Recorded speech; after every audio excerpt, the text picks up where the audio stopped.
Hey, I'm Summer. And I'm Mike. And we got married. With children. We're married 2 years now. Blended for 11. Like a margarita. Yeah, baby, like a margarita. And you're listening to the Everything Always podcast. Want to tell them why we do this? We do this because blending families isn't easy. There's step-parenting, co-parenting, his ex, Her ex. schedules, sibling rivalry, Money issues. custody issues. Dating and relationship issues. It's a whole lot of stuff. Blended with a whole lot of good stuff. And we're here to talk about all of it because we've done most of it. We might not be experts, but we've learned a lot. And we're still learning, and we want to share that with you. Thanks for joining. Now let's go. Hello, we're back. Well, hello. Welcome to another fun episode of Everything Always. You were not with me on the last episode. I was solo. I'm And sorry to hear that. I think that people really enjoy when you're with me. Or maybe when I'm not here. I guess we won't really know except by the amount of downloads we get. You know what? How dare you say something like that to me? I'm mad at you now. I'm mad at you. We're going to have a fight. We're going to fight. All right. Okay. Just kidding. Do you want to tell them a little bit about what's going on? Okay, so today we're going to talk about fighting, and we're hopefully not going to get in a fight. Do we fight? I think all people fight. Some people fight in their mind and never say it. And some people are Puerto Rican and they just let it out. Yeah, we fight. We've fought since day one. I think every couple fights. You know what's funny, though, is sometimes they'll say, we don't really fight that much. And I think that perception comes from whether it's a healthy fight and you get the outcome you want, or whether you are feeling angst all the time. Yeah, I agree. And I think the one thing to think about when you're in regards to fighting is that it's an escalated situation for communication, right? It's that desperate feeling of I need to be heard or understood or something like that. And those are the things that basically like lead to a fight. So if you have healthy communication, I think you can minimize the loud like throwing of coffee mugs and breaking plates and setting the house on fire style fights, which are honestly those are probably more fun. Those kind of fights are more fun. That does not sound fun to me. So what we're going to talk about today is how proper arguing can actually strengthen your relationship. And we're going to talk about what we've done, what hasn't worked. And proper fighting can not only like help your relationship, but it can also improve your reflexes. No? I'm just kidding. Summer rarely I have a mean left hook. So throws knives. Okay, but seriously, let's talk about like, what are some things that we have done? We're gonna be honest with you guys here. Like, what are some things that we have done first that really are like, you know what? That does not lead to anything good. That's not a healthy way of arguing. Things that we do that aren't good? Yeah. That's a good question. I can tell you, I know, is it okay if I share what your pattern is and at least how I deal with it from my side? It's all coming out. Wait. Let me just clarify your perspective of my pattern. I'm just kidding. Go for it. So go for it. We're trying to help people here. This is kind of, I would say these are the steps in Summer's fighting pattern. Number one is frustration, which leads to, okay, so I'm going to be straight. This is how Summer works. She gets frustrated, then she gets quiet and pulls away. And I can instantaneously see, I'm like, something's wrong. What's wrong, Summer? Nothing's wrong. Right? That's step one. Nothing's wrong. Number two is hashtag every woman. I push just a little. Come on, I can tell something's wrong. Boom. Then the fireworks start. The Italian Puerto Rican comes out. Bam, bam, bam, bam, bam. That's the stage of. Do I yell? Not usually, but sometimes. But I would say normally no. But that's the stage where you're like, okay, now I get to express my feelings. That's when I determine, okay, now is the right time to accept that information and acknowledge that I understand, right? That's I throw in a little active listening technique there. Boom. So I listen. And then instead of trying to fix it right there, I have a trick. I don't know if I should say it because then she's going to know. But my trick is give her space. Because when she's in that fired, triggered state, no matter what I do or say, like it isn't going to work. But if I just go, you know what, this is really good information. Could we take a little bit of time to think about it? She'll cool down, understand that I'm right. And then, Oh my gosh. and then we'll be able to have a constructive conversation. That is the life cycle of the Mulder family argument. Because I never get upset about anything. Okay. So what do you, I will, yes. So I'm definitely like, I internalize it first. So I get frustrated. And in my mind, I think to myself, okay, I need to process why this is making me angry, what exactly I'm angry about. I go through like the little 4 agreement stuff. Like, am I taking something personally? Am I making an assumption? You know, and then it starts to work up. It's either something that I can let go, because oftentimes there's things like you know, we probably don't even know that we're processing on something, and then you let something go and you realize, that was nothing to get upset about. But then sometimes you're like, no, that makes me really mad. And then it kind of like, it starts to build up. And I think you're right, because you will ask me, hey, what's going on? Hey, what's going on? Like, I would say my perspective of it is that you kind of nudge, like what's going on? I can tell something's up. And then I'm just like, and then I can tell that you actually give me space, I would say, in between. And then I definitely have the like diarrhea of the mouth where I just vent it all out. Then there's some space. Then there's some. And I think it's important to note that depending on your nationality, the venting it out can come out in different levels. You know what? It is quite the combination. When you're a quarter Puerto Rican and 3/4 Italian. There's a lot of Latin going on. A lot of Latin. It could be, displayed. That's a lot different than if you're, say, Dutch and English, right? That might be a whole nother type of venting it out. When Mike sits down with my family, he is like, you are all talking at the same time. There's so much fire happening. He's like, I'm just so used to my family of just like, it's just quiet. Yeah, geez Louise. It's actually very entertaining. Family dinners with Summer's side of the family are very entertaining and super fun. Okay, so what about some things that you feel like you have? Okay, you just actually went through the whole pattern. The question, though, was, what do you think in the way that we argue, taking both of our sides into consideration and how we usually are, like, what do you think has not worked? And then let's talk about some things that have worked. Things that have not worked. I know it doesn't work when you start up a fight at, say, a location. Like, say you're at somebody's house. Like, that's not going to work if you throw a dig at somebody, and you're in a public setting. I mean, I feel like, we've gotten older and a lot of those bad pattern things don't happen. Right. These are probably things that maybe have happened for us, but I totally know like that scenario where, you're doing digs publicly in front of other people or little cut downs or like this or the little snide remarks. Yeah. Like, I feel like we don't do that, but I do see other couples that do that. And it's pretty bad. And I didn't mean we do that, but like you see that. But what is something like in our relationship, I know that like when we were first together, I can be very defensive, right? Because I have a strong personality. So you'd say something and automatically I'd go into defense mode. I'd be like, no, that's not right. Like, I'm not, no, you are wrong and I am right. But then I was like, why make the point that I'm right at the beginning when I can drive it home when I can use 3 chess moves and make you know that I'm right at the end. Lesson number 1, marry somebody who's always right so there's no confusion. Then you eliminate the frustration of confusion. Yeah, then it's not an issue. No, so what I was going to say though is, all kidding aside, is the defensiveness, right? It's more, I think, in a good, and we say the word fight, but really what we're saying is active communication. Argument is actually the proper argument, word, right? Yeah. A disagreement of something, right?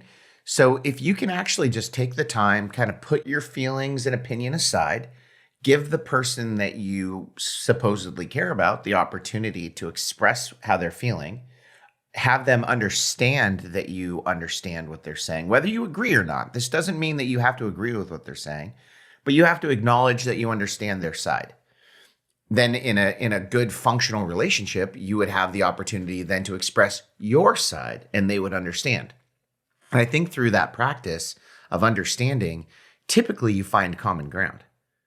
Well, we're going to get into all of that kind of stuff, but I'm bringing us back to what are things that we have done that have not worked and that have worked. So I'll go first. Yeah, you go first. It's very hard for Mike to go, wait, what have I done wrong? What have I done wrong? It's like it gets filed into this section that doesn't exist in my brain. So, okay, I think that we've learned a lot, and I think we're going to continue to learn. Definitely the I'm fine when you're not fine doesn't work. That just prolongs, and that's avoiding. It's avoiding an argument. And I know that when we have avoided talking about something, that hasn't worked because then it festers. At the same time, I do think that sometimes there's space, but there's communicating and saying, hey, I just need a little bit of time to process because I don't want to say things that I don't mean. I don't want to, yell or get upset when I'm just still trying to figure out, what is it that I'm upset about? Why did this get me so riled up? And one thing that has really, really worked so well for us that I love, and I think you started this, and I may have brought this up on another episode early on, is definitely the kind of summation of here's what I heard of why you are upset. And you have done this. And then you said, you're feeling this way. I'm feeling this way. At the end of the day, like you would always say this, what is it that we want at the end of the day out of all of this? We're upset that we're not spending time together. I think that's actually been a thing. Like, well, we're both wanting more time with each other, but we haven't been able to make it happen, and so then something else makes you feel upset about that. But that's just an example of what is it that we both want at the end. So what can we do to achieve that?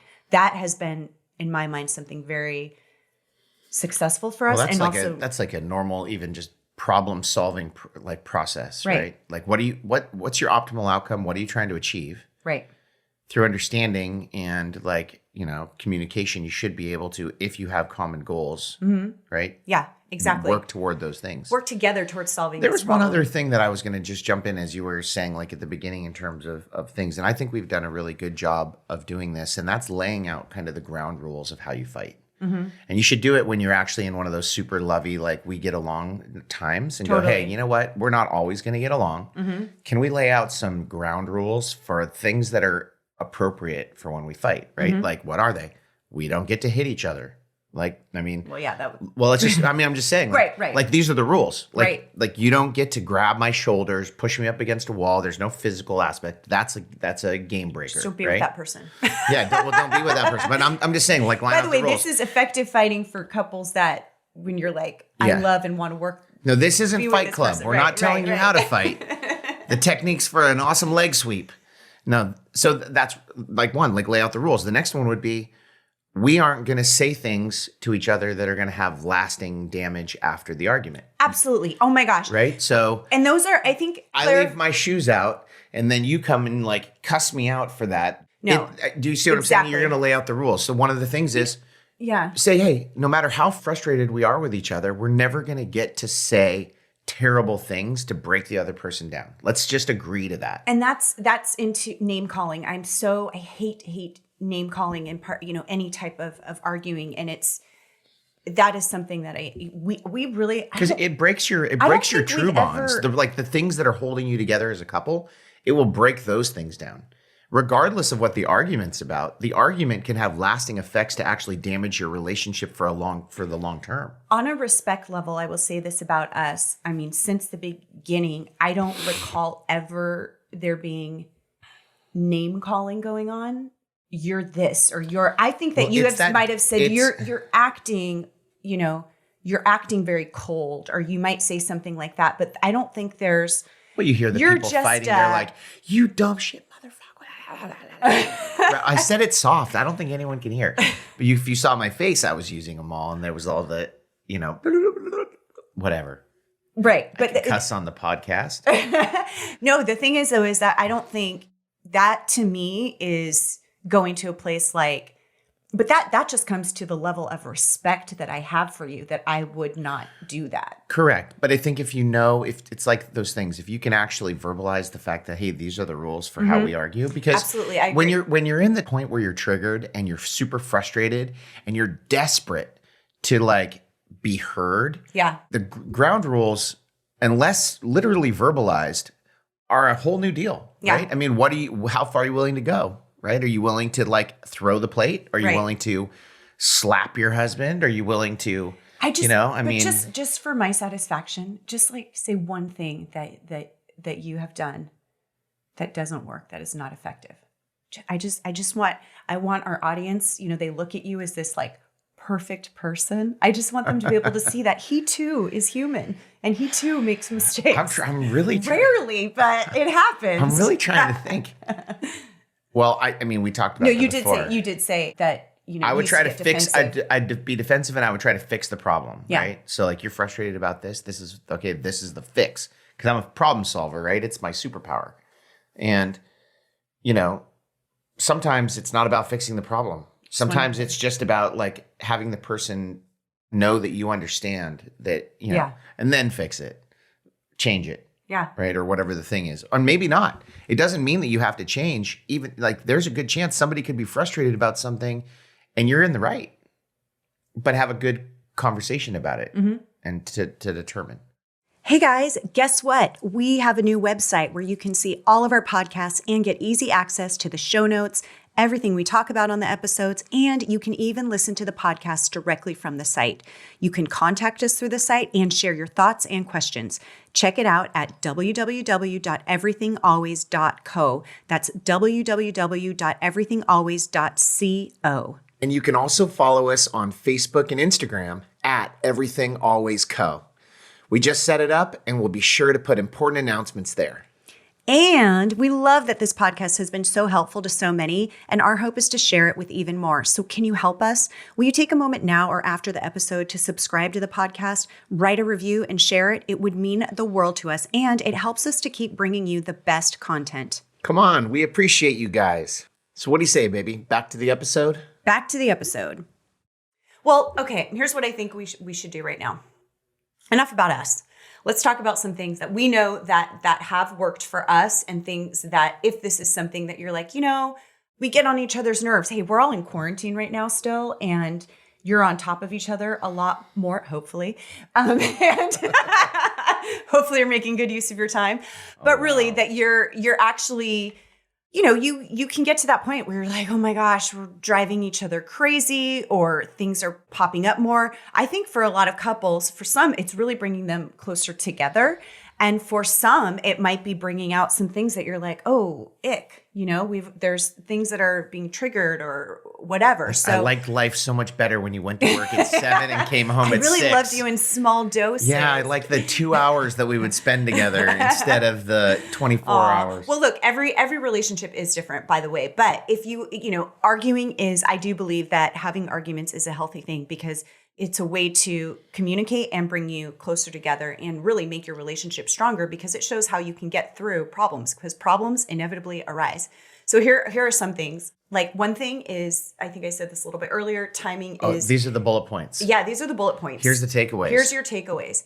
Timing is everything. So know when to pick your battle. If it's right, if you're like, oh, we have people that are walking up the steps that are coming into our home right now, might not be the best time to be like, I'm going to pick a fight with you right now. You know what I mean? Although it might be the best time. Or maybe for entertainment purposes. You know what? Things are a little boring lately. I like to watch a good fight between people. Well, no, but truthfully, so, there's times when you're like, it's festering and you're just about to leave the door to go out or once upon a time to go to work. Maybe you are still going to work, and you just drop that like, whatever the bomb is or the thing that you're mad at, and then you slam the door, you leave, and that's it. Like, yeah, try to have good timing. Try to have good timing when it's like, let's pick a, can we talk about this? On that note, maybe it's even better just to say, hey, listen, I want to have a conversation about this in a text or an email. Can we schedule a time to sit down and have a constructive conversation? Yeah. How adult is that? Very adult, very adult. But it's when your emotions are high, probably not likely. It's something to really practice because I think a lot of times you and I have said this before where, next time, can you just tell me that you're upset? And one thing that I've learned about us is that when you're first feeling those emotions, if you can learn from each other what happens to you? Like, you've learned from me, okay, she needs a little bit of space. She needs to process. I'm probably not going to yell, but I'm also probably not going to come right out with, I'm upset. Or maybe I do say I'm upset, but I still need to process. Like, I'm not ready to talk about it yet because I'm thinking about it. So understanding each other and how you actually go through your whole emotional scale of anger, because people have like their different cycles. So you start to learn, I know right at the beginning is not the time when we should talk about it. Or I know that we have to talk about it right away. Otherwise it's going to fester. Like, you start to learn from each other. Okay, how can we understand how we each process things? But controlling your emotions is the next bullet point here, because you're definitely going to have different viewpoints. And if you look at it like you just said, how are we going to fix this problem, or what is it that we want out of it? Instead of looking at you two against each other, look at you two together against the problem. Isn't that I like a that. cool way to look at it? You actually pretty much like kind of said that earlier without even realizing it. Wow, maybe I should get my own bullet point next time.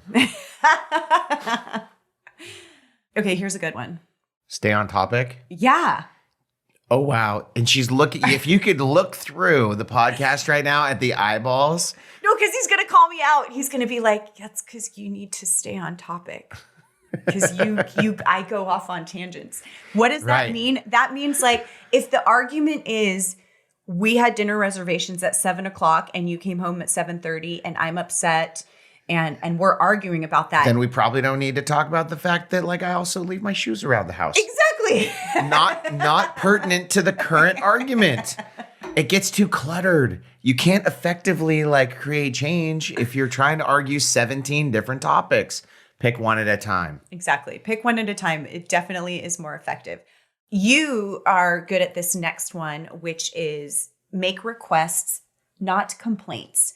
And I think you even use that word, and that's why we pick that here, is you will say towards the end of an argument, you will say, can I make a request? I'll be like, yes, you can make a request. Next time you feel this way, come to me and say whatever your request is. Or can it not be when I'm just leaving for a bike ride? I'm just making this up right now, but you know what I mean? You have like a certain request. Sure. Or, hey, next time, you're upset about this type thing.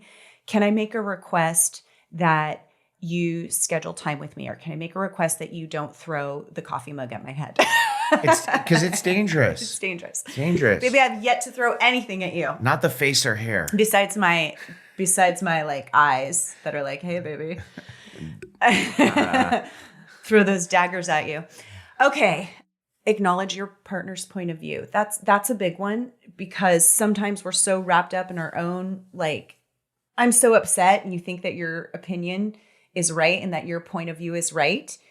Sometimes you're like, I don't even know why you're upset at me. This makes no sense. The biggest thing for me that has always worked is, and this is why I take so long to process, is I try to put myself like in your shoes so I can go, okay, here's how I see this. It wasn't his intention to make me feel bad. He was really just trying to be so nice to somebody else and stay late with them at a meeting because he wanted that client to know that they were important.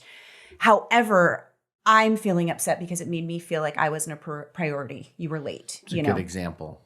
So, but really trying to understand the other side. And it's, again, going at like, here's what the problem is. Let's go at this together instead of, attacking. And, there was a process, and I'm trying to remember the name of the book because it's been years and years and years. It's probably 15 years ago or something. But I read about a process called active listening. Mm-hmm. And you could probably just go on Google and type in like active listening, whatever. And there's probably stuff to read about it. But it was a process for how to listen to people when they come to you. And it was more from a business perspective, but it's, when somebody comes into your office and has an issue, right? Mm-hmm.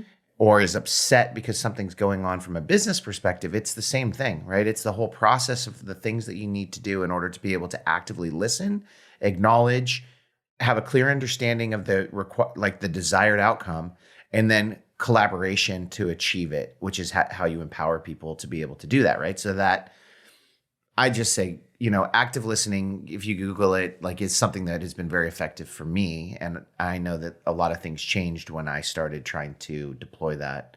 Well, that's when technique. you started saying, okay, here's what I'm hearing. Here's what you know. It's what a I lot hear of that it's you're like upset acknowledgement, right? Like you're repeating back the thing. And here's what Because happens. people want to know that they're heard. Well, psychologically, what happens is that person softens immediately when they are heard and acknowledged. You just automatically feel like, oh, what I'm saying to you is important. You're not just waiting for your turn to speak. You're actually saying, I think like an exercise is to kind of repeat back what that person said. And then they feel. So it could go something along the lines of this, right? Summer could come in and say, hey, you're an idiot. Then I would say, I want to make sure I understand what you're saying. So you're saying that you feel that I am an idiot, right? And then she'd say, wow, you really hear me. You understand how I feel. Okay, well, that's an example. Anyway, keep going. Next bullet point. That's a really poor example. So please don't follow that one. No, but like, I think you get the idea. You know, I felt ignored when you didn't answer. Well, the other way. So using that same example, right? So, hey, I think you're an idiot. I'm not an idiot. You're an idiot. Right? How now can you see the difference of how this argument's going to go? Of course. It's going to totally go a different direction. Yeah. Right? You can replace idiot with anything, right? Mm-hmm. Hey, you never do the dishes. I always do the dishes. Right? Right. Instead of saying, okay, so you feel that I never do the dishes. Is that making you feel that sure. And I then don't you can, care? Then you can have the conversation. Anyway, that's on to the next bullet point. Okay. Sorry, we got off track again. Hey, remember, stay on topic. Yeah, we got to work with it. We're not saying we're perfect at all these things, but we know that when you follow these kind of bullet points, these bullet points, they work well. Okay, take turns talking, know when to pause and listen, which I think we've covered. We always talk over each other. Yeah, that's true because you're heated and all of a sudden everyone's talking at the same time. Mm-hmm. So have enough common courtesy, respect for each other to take time to listen. And I think once you get in practice, it becomes like the process for an argument can be pretty. It'll almost feel like it's not even an argument. No, it's kind of like, hey, I'm upset about something. Okay, what's going on? Boom, boom, boom. Problem, solution, roses. Champagne. Bam. You know what? I want to say something really quick before we cover these last two is there's this little level. This is going to sound a little bit strange, but if something does come up, I kind of go, oh my gosh, this is actually going to be an opportunity because if this is something that's bothering us, knowing us in all these years and how we definitely have become stronger and stronger and stronger with every single argument. I know that to be true. And it's just like this. It's a really great foundation. I don't worry like, oh crap, this is it. It's going to blow up and all of this bad stuff is going to happen. I actually feel like this is going to be an opportunity because I think we're pretty good at communicating and getting through the stuff that I go, oh, we've now just made another building block. Like we've now just reinforced our relationship. Yeah. And if you look at it that way and, you know, go, oh my gosh, something good is going to come out of this. And you go in with that mindset, you can almost get excited to have these conversations that. I want to put on note that Summer right now is saying she gets excited about having fights. I told you it's going to come the wrong way. But you know what? At least he's listening. He's listening. Okay. And then final two here is think about if you are having a recurring argument about the same thing over and over and over again, you should actually start to go, okay, this is a disagreement that's happening a lot, and we maybe need to look further into this because there might be something there that needs to change or needs to be different. Because if you're doing, it's that whole insanity thing. If you're doing it the same way every single time, you're not getting a different result, then that's the definition of insanity. But you should start to think maybe probably happens more often than people think. Something's not shifting here. We're arguing about the same thing all the time, and get curious about that because those are patterns of negativity and bad things. Right. Yeah. Right. And if it's not changing, look deeper into that. But most importantly, in all of this, apologize. I'm sorry. What? Learn how to apologize. It's a hard thing, especially if you feel so like strong in your viewpoint. But oftentimes if there's something going on, be bold enough to take responsibility and apologize. That's a really important part of an effective argument. I think the key there is take responsibility, right? Mm-hmm. People have a hard time wanting to acknowledge that sometimes they've done something wrong or that they need to, Yeah. And sometimes it's to woman up and be like, you know what? Yeah. I did something wrong. Or I'm sorry about the way I handled this. Or I'm sorry, for doing that. I never even realized that would have made you feel this way. Things like that. I mean, and there are going to be situations where literally it's a difference of opinion on something, and literally it's going to be like, let's just agree to disagree. I mean, that's a very strong possibility. You don't have to back down from the things that are your core values or that are your beliefs, or maybe that are even like the things that you want to do, or the things that you do that might annoy someone else, right? Could be fighting because it's like, hey, you leave your shoes all over the house. And I'm like, I like to have access to shoes all over the house because of an emergency. I need to be able to put my shoes on quick. Right? Do you leave your shoes all over the house? And with that, we're so excited to hang with you guys next time. Thanks for listening. Wow. Thank you so much for listening to our podcast. Our goal is to bring you all kinds of value that will help you navigate these challenging waters of blending a family. Reach out to us if there's something specific you want to hear. And don't forget to like, rate, and subscribe to the podcast. And if you really like it, share it with someone you love. Ooh, and be bold enough to share it with someone you don't.